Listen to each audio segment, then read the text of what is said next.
Hello दोस्तों। तो आज हम जानेंगे ये दिल्ली पुलिस का 2017 का शिफ्ट फर्स्ट का पेपर है। और मैंने इससे पहले दो पेपर और कराए हैं 2014 के, और इसके बाद भी और कराऊंगा। शिफ्ट सेकंड है, शिफ्ट थर्ड है, और जितने भी एग्जाम हुए हैं प्रीवियस ईयर वो भी कराऊंगा, और हमारा जो प्रैक्टिस सेट कराऊंगा। तो अब हम बात करते हैं। तो हमारा पहला प्रश्न है, तो इसमें टोटल 50 क्वेश्चन हैं, आप देखें इसको। तो पहला प्रश्न है, निम्नलिखित में से कौन सा अल्पाधिकार की परिभाषा के सर्वाधिक निकट है? अल्पाधिकार, तो इसका जो राइट आंसर है वो है ए। तो सिगरेट उद्योग अल्पाधिकार है, सिगरेट, तो ये अल्पाधिकार है। तो अब हम आगे बढ़ते हैं। तो ये है हमारा दूसरा प्रश्न।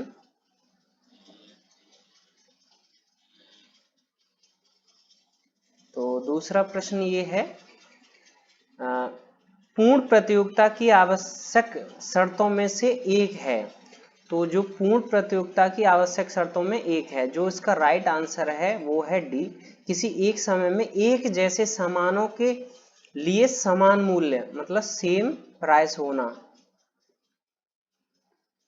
तो अब है हमारा तीसरा प्रश्न। तो कौन सी एजेंसी म्यूचुअल फंड के लिए एक विनियामक की भांति कार्य करती है? जो इसका राइट आंसर है वो है सेबी।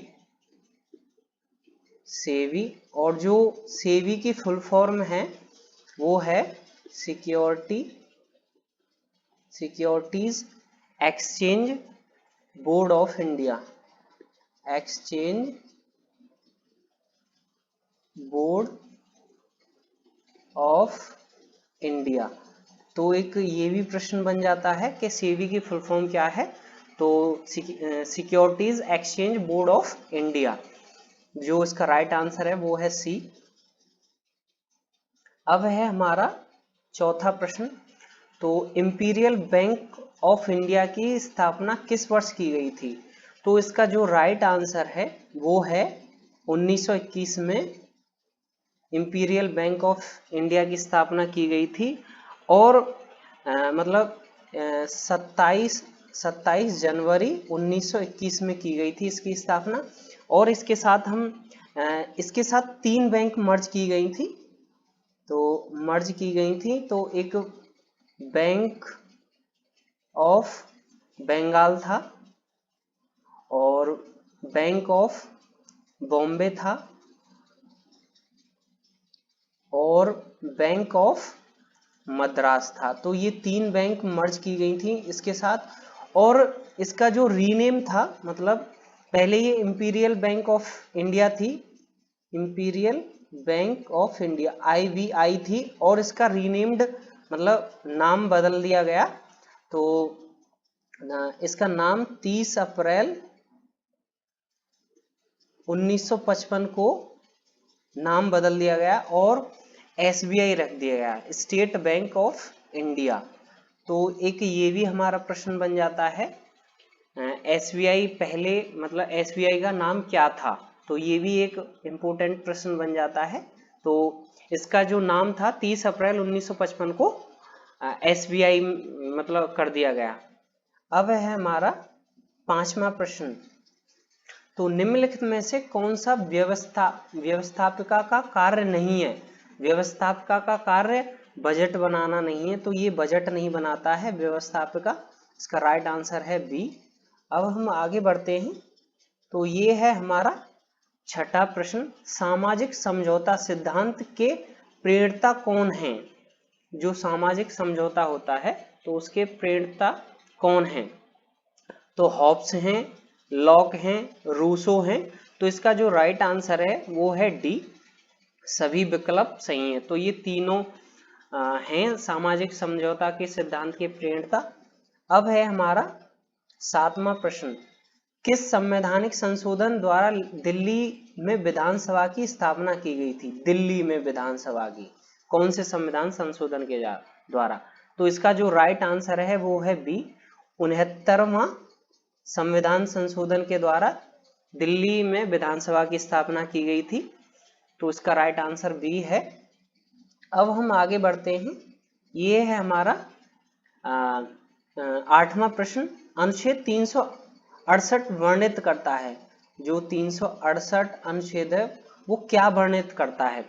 तो इसका जो राइट आंसर है वो है संविधान संशोधन की संसदीय शक्ति को का वर्णन करता है। राइट आंसर है इसका डी। अब है हमारा 9वां प्रश्न। तो कौन सा हड़प्पाई स्थल हरियाणा में स्थित है? जो हड़प्पाई स्थल है वो कौन सा है जो हरियाणा में है? तो जो हरियाणा में है वो है राखी गढ़ी। तो इसका जो राइट आंसर है वो है सी, राखी गढ़ी हरियाणा में है।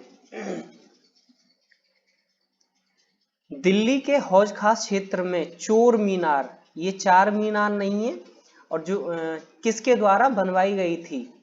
तो ये चोर मीनार की बात हो रही है। चोर मीनार हौज खास के नजदीक है, तो ये अलाउद्दीन खिलजी ने बनवाई थी, और इसका राइट आंसर है ए। और जो चार मीनार है वो हैदराबाद में है। अब है हमारा 11वां प्रश्न।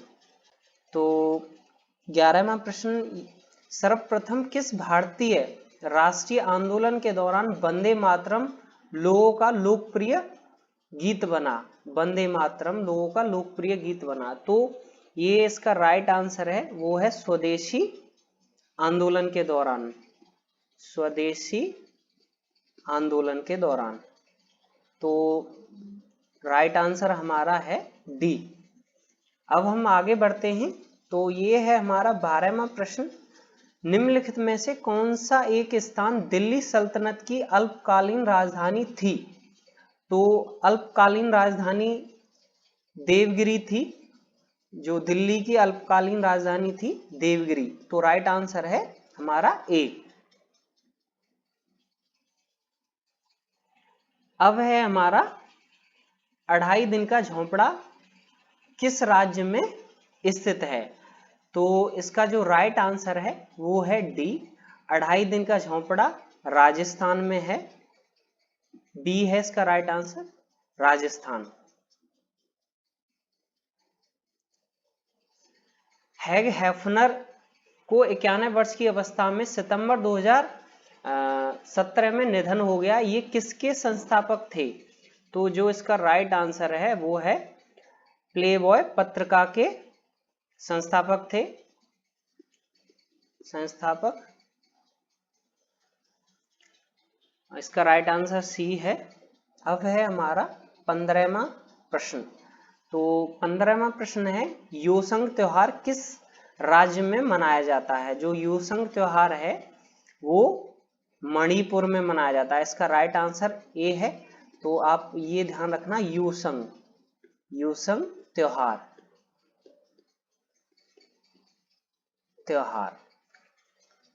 अब है हमारा 16वां प्रश्न।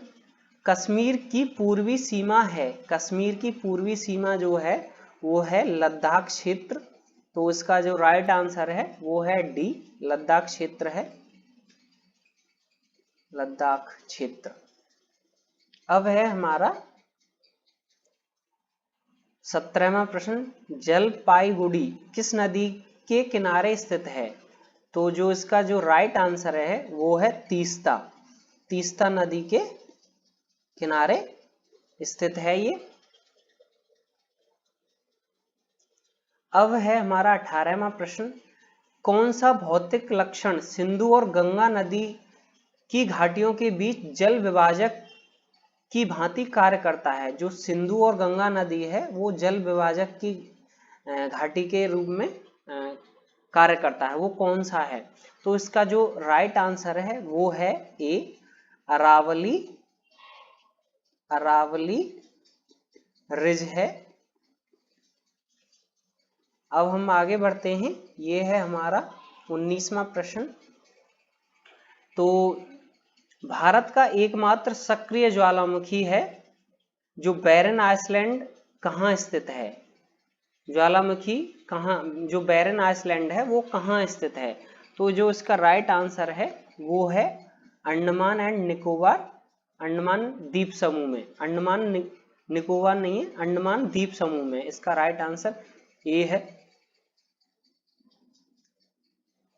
अब है हमारा 20वां प्रश्न। वर्तमान में विश्व के कपास निर्यातक देशों में भारत का कौन सा स्थान है? तो ये 2017 का पेपर था, तो उस हिसाब से भारत का दूसरा स्थान था, सेकंड पोजीशन थी। और अभी मतलब 2023 में भी सेकंड पोजीशन है। और जो विश्व का मतलब कुल 23% भारत मतलब निर्यातक है कपास का, 23% निर्यात करता है और आज भी सेकंड पोजीशन पे है कपास के क्षेत्र में। अब है हमारा 21वां प्रश्न। भारत का कौन सा क्षेत्र अपनी वर्षा का अधिकांश भाग उत्तरी पूर्वी मानसून से प्राप्त करता है? तो इसका जो राइट आंसर है वो है कोरोमंडल रॉयल सीमा। तो राइट आंसर है डी। अब है हमारा 22वां प्रश्न। जब एक गतिशील पिंड की गति दोगुनी हो जाती है तो उसकी गतिज ऊर्जा में क्या परिवर्तन होता है? तो गतिज ऊर्जा में परिवर्तन क्या होता है? तो जो उसकी गतिज ऊर्जा में जो परिवर्तन होता है तो वो 4 गुनी हो जाती है, 4 गुनी। अब है हमारा 23वां प्रश्न। निम्नलिखित में से किसकी विशिष्ट ऊष्माधारिता सबसे अधिक है? सबसे अधिक ऊष्माधार किसकी है? तो वो है बी, जल की है, वाटर की। अब है हमारा 24वां प्रश्न। तापमान को किसी विशिष्ट डिग्री में व्यवस्थित करने के लिए प्रयुक्त होने वाला उपकरण क्या कहलाता है? तो वो है, इसका जो राइट आंसर है थर्मोस्टेट। थर्मोस्टेट कहलाता है वो। जो राइट आंसर है वो है डी। अब है हमारा मनुष्य के नाखून किसके बने होते हैं? तो जो मनुष्य के नाखून होते हैं वो किसके बने होते हैं? राइट आंसर है हमारा तो कैरोटीन के बने होते हैं, कैरोटीन के बने होते हैं। तो अब हम आगे बढ़ते हैं। तो अब है हमारा 26वां प्रश्न। कौन सी धमनी मानव शरीर में ऑक्सीजन युक्त रक्त का परिवहन नहीं करती है? ऑक्सीजन युक्त रक्त का परिवहन नहीं करती है, तो वो है पल्मोनरी आर्टरी। तो जो इसका राइट आंसर है वो है डी।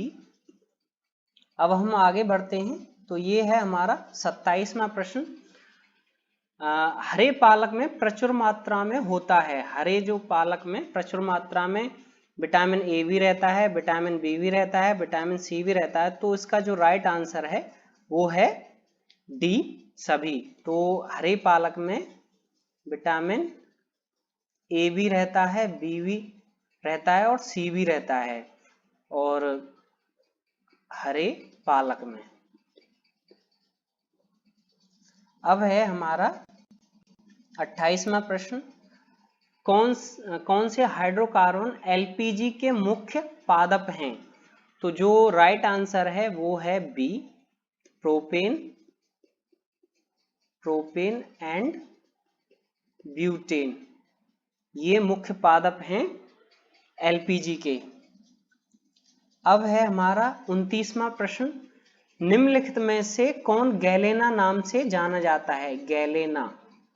तो जो राइट आंसर है वो है लेड ऑक्साइड। तो लेड ऑक्साइड गैलेना नाम से भी जाना जाता है। तो अब है हमारा 30वां प्रश्न। तो निम्नलिखित में से कौन सी मैंग्रोव वनस्पति है? मैंग्रोव। तो जो राइजोफोरा है वो है मैंग्रोव वनस्पति। मैंग्रोव वनस्पति है राइजोफोरा। अब है हमारा जो वायु की गुणवत्ता मापते हैं तो उसका सूचांक क्या है? तो जो इसका जो राइट आंसर है वो है बी, वायु की गुणवत्ता दर्शाने वाला एक पैमाना है। तो राइट आंसर है इसका बी। अब है हमारा 32वां प्रश्न, निम्नलिखित में से किस पारिस्थितिकी तंत्र में स्थिर क्षेत्र पाया जाता है? तो जो जल पारिस्थितिकी तंत्र होता है उसमें अस्थिर क्षेत्र पाया जाता है। इसका जो राइट आंसर है वो है सी। अब है हमारा 33वां प्रश्न, तो बाल दिवस 2017 के अवसर पर किस राज्य सरकार ने बच्चों के लिए मुख्यमंत्री शाला सुरक्षा योजना शुरू की थी? तो जो इसका राइट आंसर है वो है छत्तीसगढ़ ने ये मुख्यमंत्री शाला योजना शुरू की थी 2017 में। अब है हमारा 34वां प्रश्न, भारत सरकार की संपदा योजना किससे संबंधित है? जो संपदा योजना है वो किससे संबंधित है? तो इसका जो राइट आंसर है वो है खाद्य प्रसंस्करण से संबंधित है। खाद्य प्रसंस्करण से संबंधित है। अब है हमारा 35वां प्रश्न, वर्ष 2017 में भारतीय नौसेना की सेवा में शामिल निम्नलिखित में से कौन सी एक भारत निर्मित परमाणु पनडुब्बी है? जो इसका राइट आंसर है वो है आरी दमन। ये आरी दमन थी जो परमाणु पनडुब्बी है, आरी दमन। अब है हमारा 36वां प्रश्न, भारत का राष्ट्रपति बनने से पहले जो रामनाथ कोविंद थे पहले राष्ट्रपति, अब हैं द्रौपदी मुर्मू जी। तो ये पहले किसके राज्यपाल थे? मतलब राष्ट्रपति बनने से पहले ये किस स्टेट के राज्यपाल थे? तो इसका जो राइट आंसर है वो है बिहार। तो ये बिहार के राज्यपाल थे राष्ट्रपति बनने से पहले।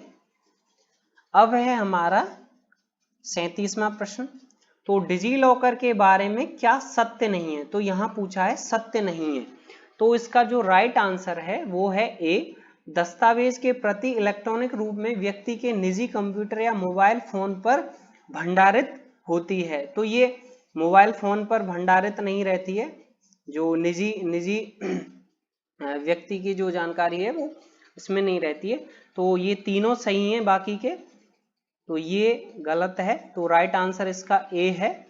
अब है हमारा 38वां प्रश्न, तो 2020 ग्रीष्म ओलंपिक की मेजबानी किसके द्वारा की गई थी? तो इसका जो राइट आंसर है वो है टोक्यो। तो 2020 में टोक्यो ने की थी। अब ये 24 में होंगे। तो जो 24 की मेजबानी, तो 24 की मेजबानी पेरिस में फ्रांस और लॉस एंजल और यूएसए करेगा। अब है हमारा 39वां प्रश्न, तो अंडर 17 फीफा विश्व कप 2017 का आयोजित कहां किया गया था? तो इसका जो राइट आंसर है वो है सी, तो अपने भारत में किया गया था। अब है हमारा 40वां प्रश्न, चीन ने एक रणनीतिक स्थल हम्बनटोटा बंदरगाह में 70% हिस्सा खरीदा है। यह बंदरगाह किस देश में स्थित है? तो इसका जो राइट आंसर है वो है श्रीलंका। अब हमारे पास एक और प्रश्न बन जाता है कि जो हम्बनटोटा बंदरगाह है वो किस देश में स्थित है? तो इसका जो राइट आंसर होगा वो श्रीलंका होगा। तो आप इस तरह से भी देख सकते हैं इस क्वेश्चन को। तो हम्बनटोटा बंदरगाह किस देश में स्थित है? तो ये भी एक प्रश्न बन सकता है। अब है हमारा 41वां प्रश्न, तो नेपाल और भूटान ने हाल ही में भारत की डिजिटल पेमेंट सर्विस का प्रयोग करने हेतु निम्नलिखित में से किस उद्यम का सहयोग मांगा है? नेपाल ने किस उद्यम का सहयोग मांगा? जो राइट आंसर है वो है NCPI। तो NCPI तो ये पेमेंट के लिए यूज किया जाता है। तो इसकी जो फुल फॉर्म है वो है national payment corporation of India. तो एक ये भी क्वेश्चन बन सकता है कि NCPI की फुल फॉर्म क्या है? तो वो national payment corporation of India. अब है हमारा 42वां प्रश्न। 47वें भारतीय अंतर्राष्ट्रीय फिल्म महोत्सव में IFFI में गोल्डन पीकॉक अवार्ड किस फिल्म ने जीता था? जिस फिल्म का जो गोल्डन पीकॉक अवार्ड जीता था वो थी डॉटर, तो इसने जीता था। इसका आंसर है सी, राइट आंसर सी है। अब है हमारा 43वां प्रश्न। तो निम्नलिखित में से कौन समुद्र में असाधारण वीरता के लिए IMO अवार्ड से सम्मानित होने वाली विश्व की प्रथम महिला थी? तो ये भी प्रश्न बनता है कि विश्व की प्रथम महिला वीरता के लिए IMO में अवार्ड किसे दिया गया? तो जो इसका राइट आंसर है वो है राधिका मेनन जी को ये अवार्ड दिया गया था, राधिका मेनन। तो आप ये याद रखें। और इससे पहले मैंने 2 वीडियो बनाई हैं जो प्रीवियस ईयर पेपर हैं, आप उनको जाके देख सकते हैं। और मैं आगे प्रैक्टिस सेट भी कराऊंगा, तो कंटिन्यूअस वीडियो आएगी हमारी। अब है हमारा 44वां प्रश्न। तो भारत सरकार का GEM पोर्टल किससे संबंधित है? जो GEM पोर्टल है वो सार्वजनिक खरीद से संबंधित है। अब यहां हम जानते हैं GEM की फुल फॉर्म क्या है।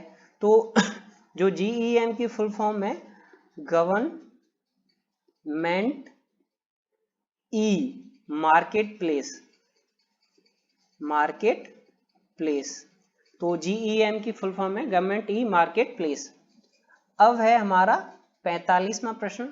भारत सरकार द्वारा हाल ही में बनाए गए मुद्रा बैंक का मुख्य कार्य क्या है? तो इसका जो मुख्य कार्य है वो है सूक्ष्म उद्योगों को ऋण व वित्त उपलब्ध कराना, मतलब लोन देना और जो मतलब फाइनेंशियल हेल्प करना, एक तरह से ये है। अब है हमारा 46वां प्रश्न। भारत और बांग्लादेश के बीच किस नदी के जल के बंटवारे को लेकर विवाद है? तो वो इसका जो राइट आंसर है वो है सी, तीस्ता नदी को लेकर विवाद है भारत और बांग्लादेश के बीच। अब है हमारा 47वां प्रश्न। जो रियो शिखर सम्मेलन किससे संबंधित है? जो रियो शिखर सम्मेलन होता है वो किस चीज से संबंधित है? जो इसका राइट आंसर है वो है जैव विविधता से संबंधित है रियो संबंध। तो जैव विविधता से इसका जो रियो का संबंध है वो जैव विविधता से है। अब है हमारा 48वां प्रश्न। नदियों में जल प्रदूषण के स्तर को मापा जाता है, तो वो इसका जो राइट आंसर है वो है ऑक्सीजन की विघटित मात्रा को मापा जाता है नदियों में जो रहता है। इसका राइट आंसर है डी।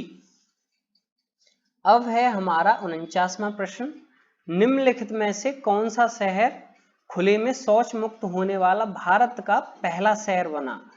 ये भारत का पहला शहर है जो शौच मुक्त है, तो वो है इसका जो राइट आंसर है मैसूर है। तो मैसूर भारत का पहला ऐसा शहर है जो शौच मुक्त है, तो इसका राइट आंसर है डी।